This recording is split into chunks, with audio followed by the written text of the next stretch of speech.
Freakonomics Radio is sponsored by Ozempic. Innovation happens through rethinking what's possible, and when it comes to GLP-1s, Ozempic pill does just that. Learn more about Ozempic semaglutide tablets, 4 and 9 milligrams, by calling 1-833-OZEMPIC or visit Ozempic.com to view the medication guide and ask your doctor what's possible with FDA-approved Ozempic pill.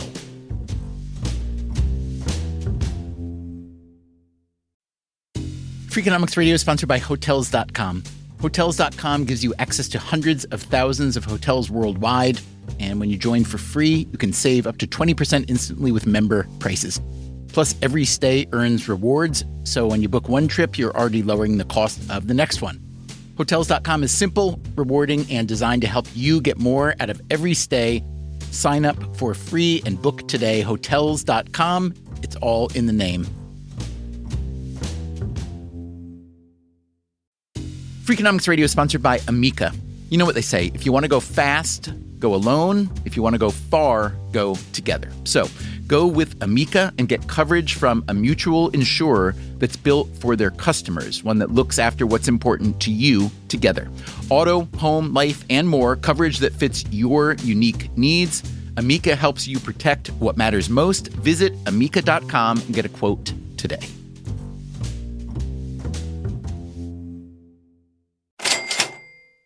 In our previous episode, we looked at the idea of a universal language.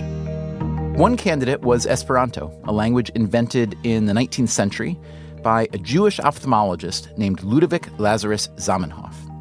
Derived from various European roots, Esperanto was meant to be easy to learn and egalitarian. The idea was not for Esperanto to supersede existing languages. It would stand next to national languages and be a helping language to make bonds among people who were not like one another. A noble goal, surely, but alas, not quite attainable, at least not on the scale Zamenhof desired. However, as our producer Stephanie Tam learned, and as she explains in today's special episode, there is a small global community of Esperantists who convene once a year to revel in their bond.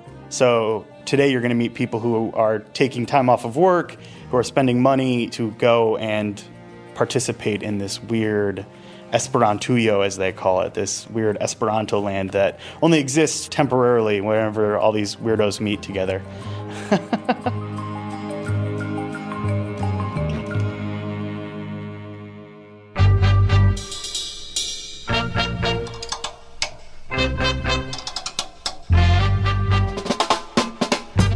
De la studioj de WNYC studioj. Tiu estas Freakonomics Radio, la podcasto kiu esploras la kaŝitan flankon de ĉio. Jen via programprezentanto, Stephen Dubner. On today's episode, our producer Stephanie Tam takes a trip deep into Esperanto land. Estimates for how many people speak Esperanto range, but the Ethnologue, a comprehensive language database, cites 2 million speakers spanning 100 countries. Just 1,000 of those are native speakers who grow up in Esperanto-speaking families and usually also speak one or two other national languages. The most famous of these is probably billionaire financier George Soros. But for the vast majority, well, they might be the only Esperanto speakers in the area. So why on earth learn it? I traveled to the Esperanto USA National Congress to find out. For the past several years, it's been held at William Peace University in Raleigh, North Carolina. This is my 4th year here in Raleigh, and as I was driving in from the west, we got to the first highway sign that said Raleigh 55 miles, and I said, it's like coming home. It's just like coming home. We're almost there. This is so exciting. We're there. That's Lee Miller, a 65-year-old Texan and former sign language interpreter and nurse. He learned Esperanto at 16. Now he teaches it in his retirement. He and another Esperantist picked me up from the airport and drove me to campus. And I really have that sense of excitement about, I know the place. We know the staff at the university now, and they know us. Oh, it's the Esperanto people. We're glad to have you back, and we're glad to be back. You know that something interesting and sweet is happening when you feel that you're returning home to a place that you only visit once a year. I know, and it's not really home, but these are people who are important to me. I don't know if you know the old musical Brigadoon.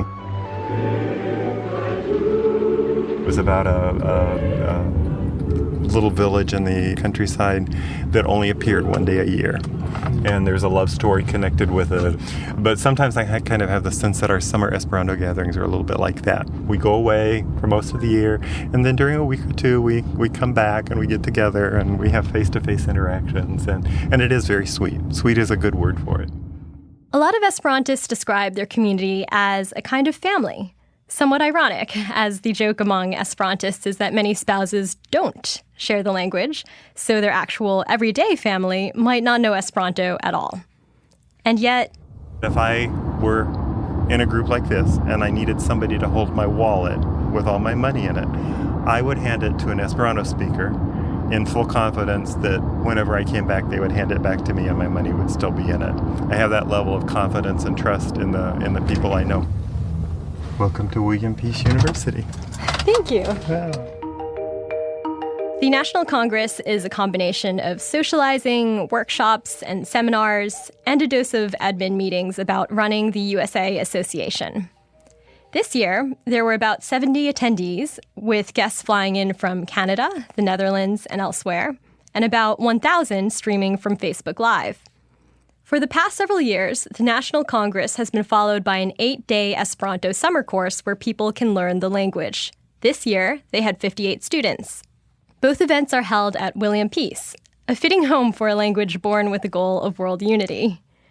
That internal idea of Esperanto, or what Esperantists call la interna ideo, pardon my accent, was originally rooted in Jewish universalism and remains a connecting thread. But humans being the fickle, creative creatures that they are, it's been adapted throughout history for some very different ends. The history of Esperanto involves socialists in the early 1920s who wanted to use Esperanto to further the goals of socialism. That's Esther Shore, English professor and Esperanto scholar at Princeton University.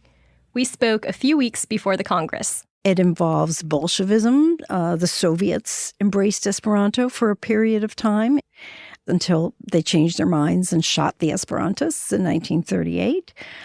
There was a very short-lived Nazi Esperanto movement. And Esperanto has been used for a number of other kinds of causes, for pacifism, for green consciousness, etc., etc. This year's keynote speaker was Humphrey Tonkin, an English professor at the University of Hartford and former president of the Universal Esperanto Association. His speech highlighted what he considers the unjust dominance of English today. But he also recalled the original founding principles of the language. He delivered the speech in Esperanto and gave me an English translation afterward. Zamenhof emphasized that, first and foremost, we're human beings, and only secondarily members of particular nations or peoples or languages.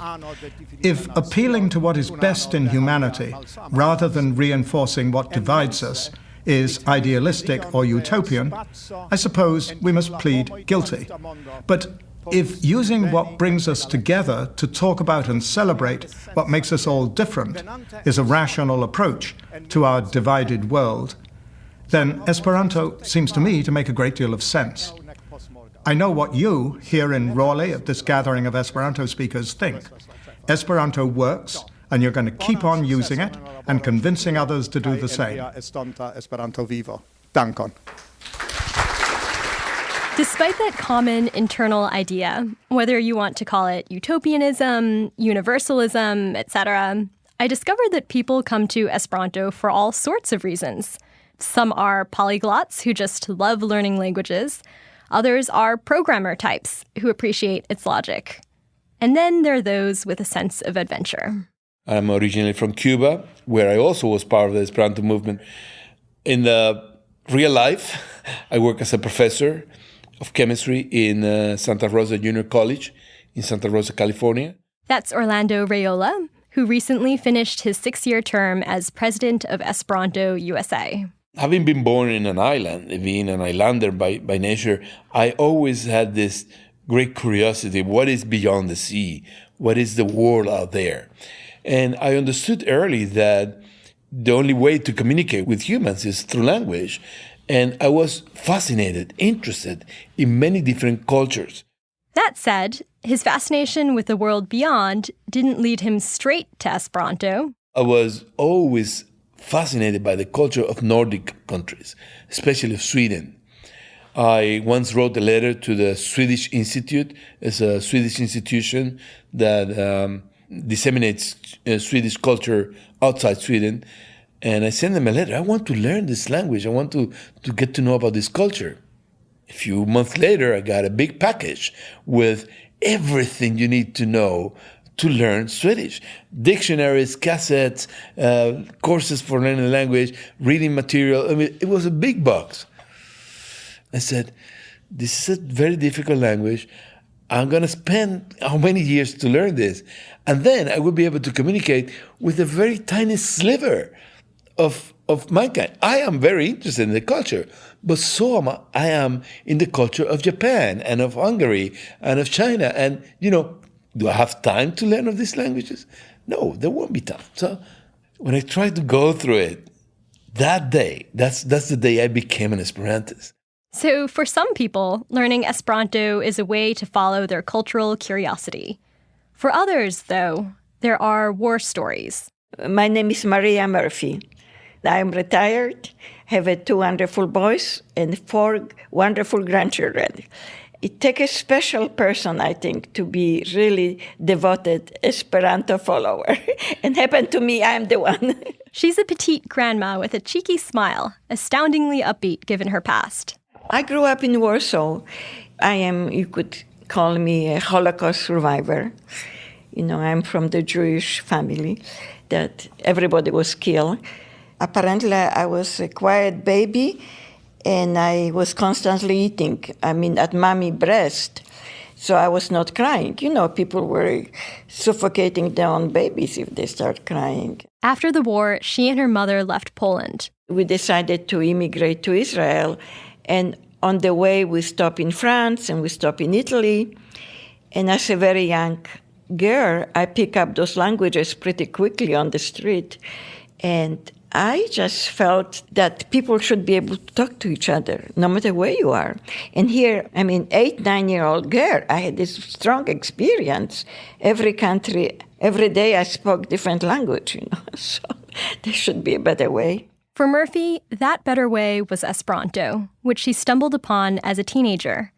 She and her mother had returned to Poland, and she came across an ad for an Esperanto club. You see, at that time, I didn't have really society. I didn't have any place that I felt I belonged to. Because most of the Polish people are very strong Catholic.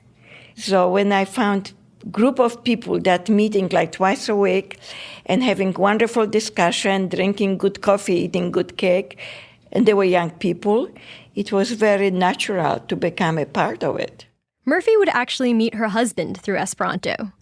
Which brings us to another reason that people joined the community, the love stories. Joel and Zhenya Amos were a Cold War couple who also met through Esperanto. Zhenya's from Ukraine, Joel from Atlanta. They had both applied for the same job, an editor position, for an Esperanto magazine based in the Netherlands but operated remotely. Zhenya snagged the top position. I just asked, so who was this other candidate? And it was some guy from the US, and I just asked, can you send me his resume? And while I was looking at it, I like this guy. He looks so intelligent. I'll try to hire him to be my assistant. You didn't have a photo. It was just on paper, just to be clear.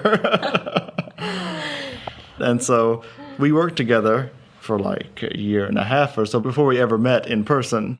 Work aside, they insist there's a more fundamental way Esperanto connected them. Esperanto is not just a language. It's almost like a value system, right? I would agree. When I look back at the person I was in my early teens before I became an Esperantist, I don't really recognize that person anymore.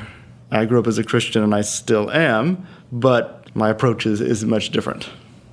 And at first, it was just a linguistic interest, kind of like a game. I didn't have anyone locally to speak to. So the Esperanto community brought me into contact with people that I wouldn't have had contact with otherwise.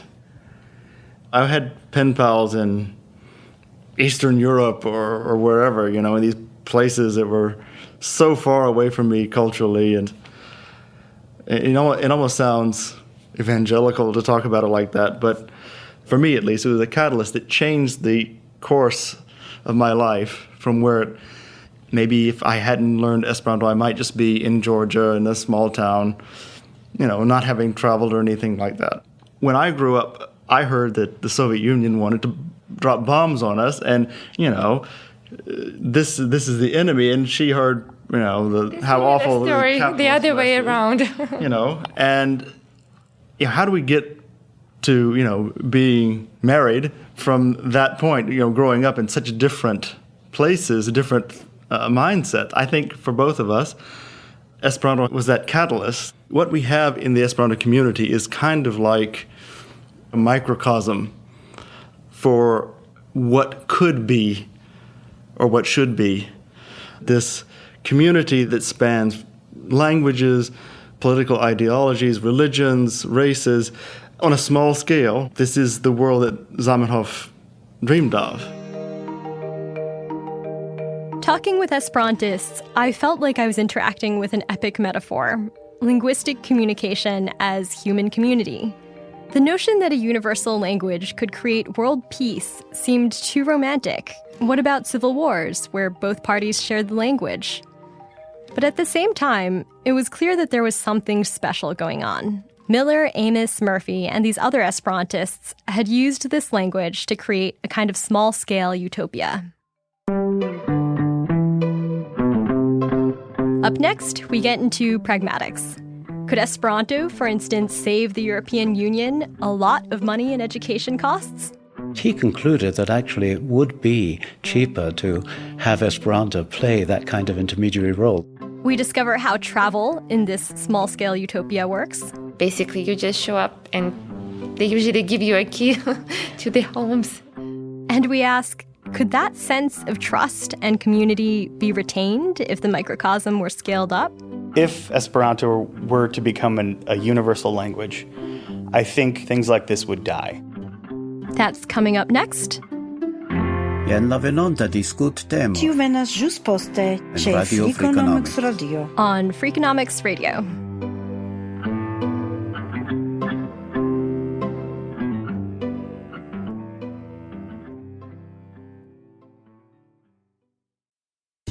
Freakonomics Radio is sponsored by Ozempic. Innovation happens through rethinking what's possible, and when it comes to GLP-1s, Ozempic pill does just that. Learn more about Ozempic semaglutide tablets, 4 and 9 milligrams, by calling 1-833-OZEMPIC or visit Ozempic.com to view the medication guide and ask your doctor what's possible with FDA-approved Ozempic pill.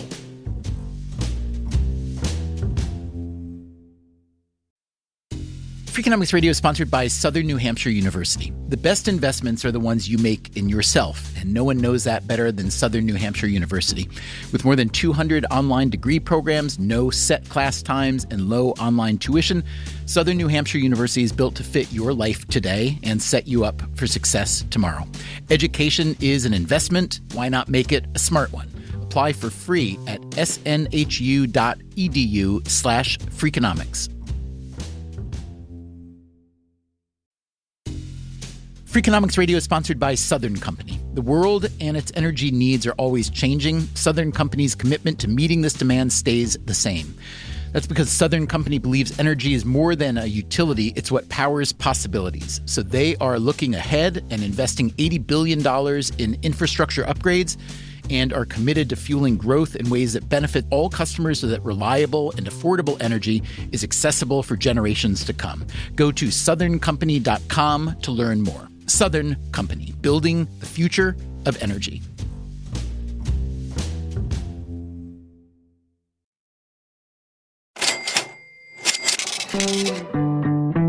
Rebonvenigas al Radio Freakonomics.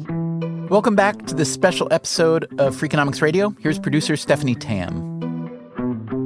For all its idealism, Esperanto also has a deeply pragmatic side. It was designed to be easy to learn and, in a word, efficient, which makes it a language that appeals not only to dreamers, activists, and ambassadors, but also economists. There's a professor at the University of Geneva who studied this, François Grain, and actually the French government asked him to make a study of language cost in Europe. That's Duncan Charters, professor of languages and cultures at Principia College in Illinois, where he teaches Spanish. And he concluded that actually it would be cheaper to have Esperanto play that kind of intermediary role. How much cheaper? Back in 2005, Grain calculated that substituting the high cost of learning English with the low cost of Esperanto in non-English speaking countries could save the EU upwards of 25 billion euros annually. The French government wasn't looking for that answer. They wanted something different involving French, but actually that was a very good point, I think. And the cost of learning Esperanto is less just because it's so much quicker. How much quicker? Well, obviously, ease of language learning depends on all kinds of factors. Natural ability, age of acquisition, regular practice. But one study with a sample of Francophone children found that just 150 hours of Esperantic education resulted in the same level of proficiency as 1,000 hours of Italian, 1,500 hours of English, and 2,000 hours of German, making Esperanto an average of 10 times faster to learn than these natural languages.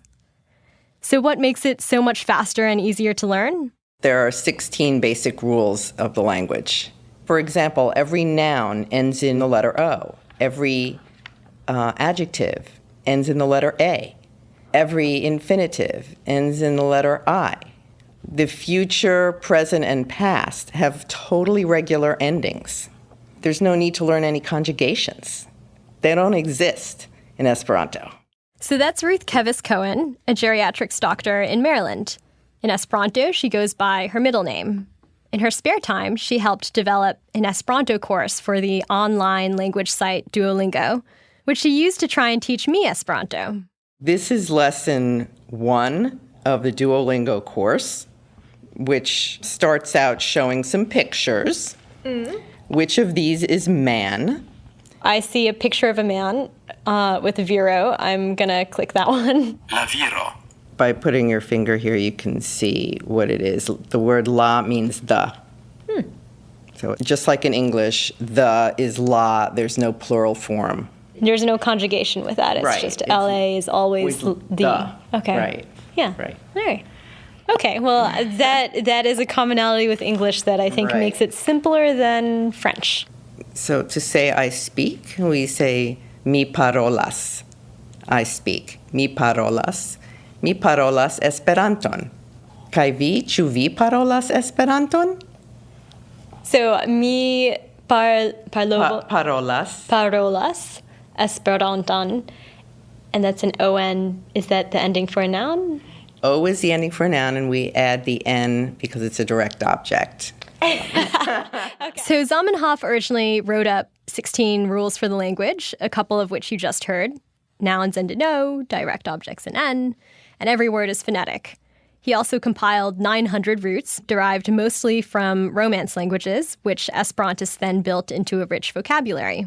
Users have taken these roots, which are very flexible, and made words for new occasions, for new moments, for new technologies. Esther Shore, Princeton Esperanto scholar again. So, for example, the word for a cell phone is poche telefono. It's a pocket phone. The word for a smartphone is lertofono, a smartphone, literally. But I know an Esperantist who refers to his smartphone as kroncerbo, which means a spare brain. So there's a lot of wit, there's a lot of invention, there's a lot of play involved in coining words. Duncan Charters also argues that Esperanto, in addition to being efficient and inventive, can serve as a gateway language. The good thing about it is, once someone gets into a language that has enabled them to communicate with people around the world, they then want to learn other languages. It's sort of a natural consequence. And for me, then, it's not so much of an effort and a struggle to get students interested. It becomes more natural. Just as in Europe, people much more naturally learn other languages. It's because they've had a practical experience with the ones that they've learned. Okay, but practical experience? How does that work if Esperantists may not even be able to find other people nearby to speak the language? There is a system called Pasporta Servo, which means passport service. And it's a network of Esperantists who agree to host visiting Esperantists, usually young people, for up to 3 nights free of charge. And there's an enormous degree of trust in this Esperanto world. And the word on the street is you arrive and someone hands you their car keys and goes to work. As it turns out, Esperantists were practicing couch surfing before it became a thing. Pasporta Servo started in 1974 as a small print booklet listing 39 hosts. It's since moved online, and the latest edition contains 974 hosts from 81 countries. Again and again, I'd hear these stories from Esperantists who had traveled all over the world. I don't know if you realize that almost in every country there's an Esperanto club, and it has been happening since like 130 years. And if you like the word, then it's your oyster. I got to know what is living inside a Japanese family is for 2 months, talk to them and eat their food and go with them to places. I've traveled quite a bit in Spanish-speaking countries using Esperanto contacts, and I've always found that those are the ones that really get me into the culture more. I went to Kazakhstan this past year.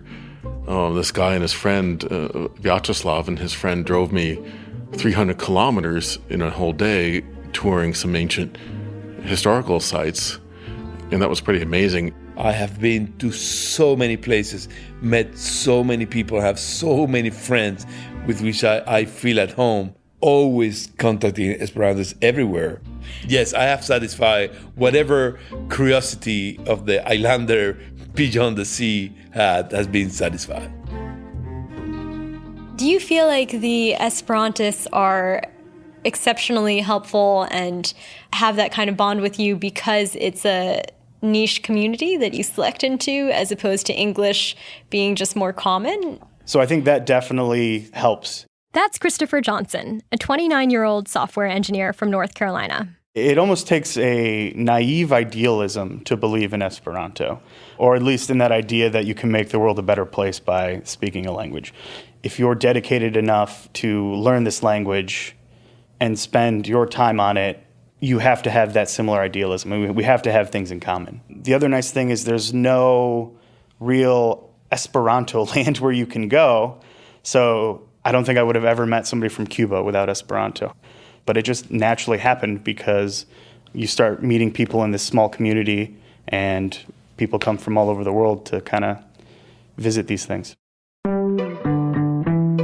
Yeah, and I guess I'm curious about how you kind of think through the tension between what seems to be this kind of transcendent, international aspect that reaches out and is very open to people and, attracting more people to Esperanto, and the potential that if it actually continued spreading, that you wouldn't actually have that kind of, sweet community anymore.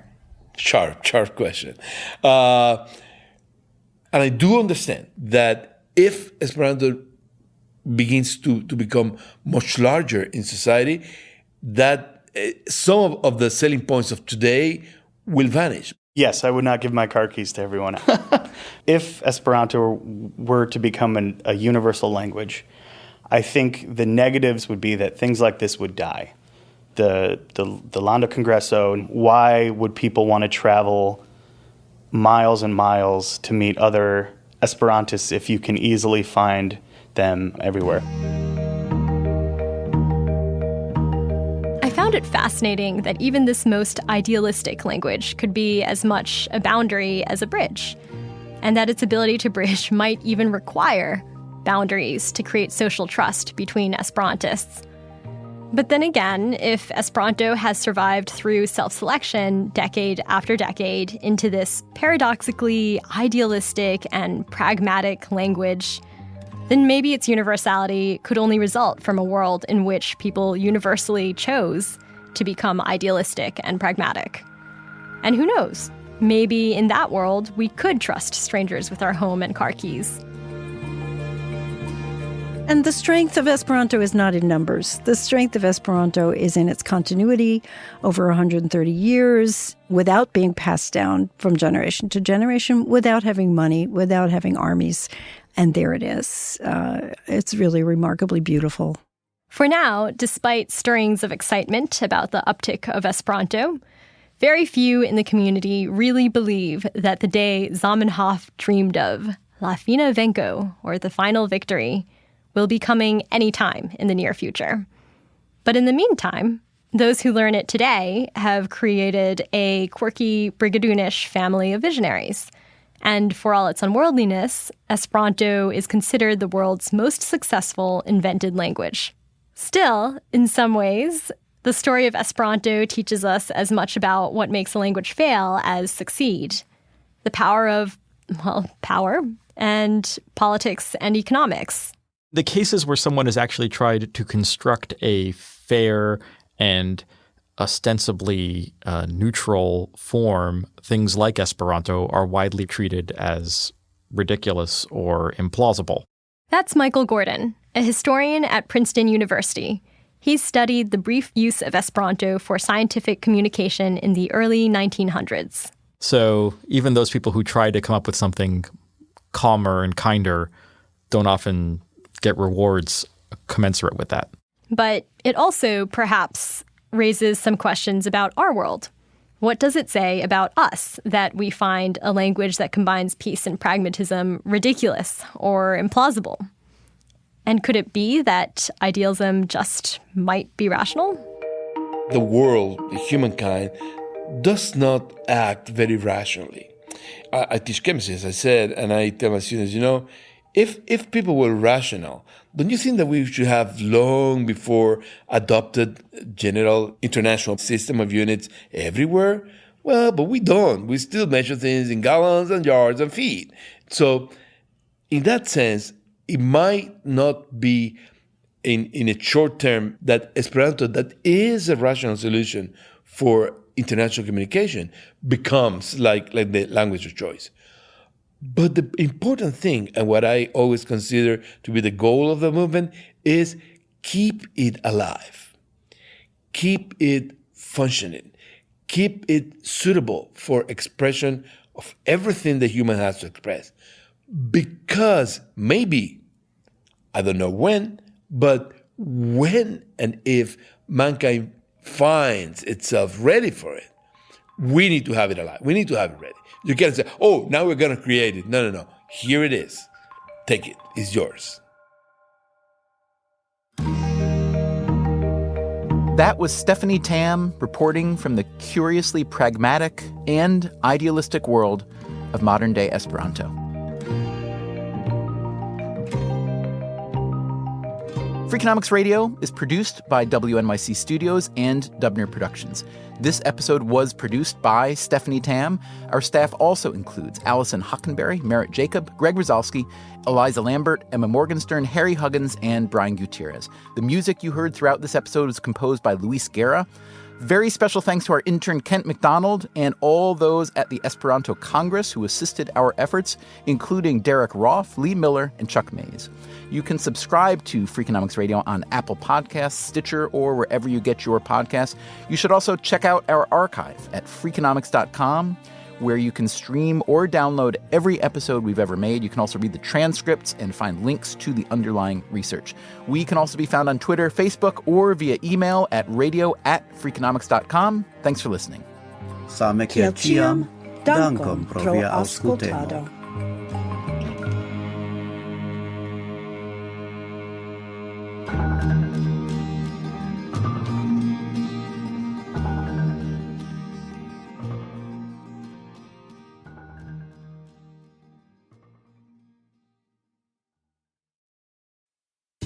Freakonomics Radio is sponsored by Vitamix. According to the LA Times, the average American home contains 300,000 items, including a staggering number of appliances.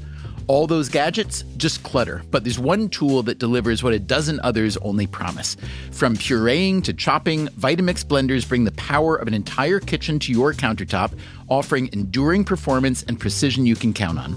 In a world full of clutter, do more with less. Visit Vitamix.com and shop now.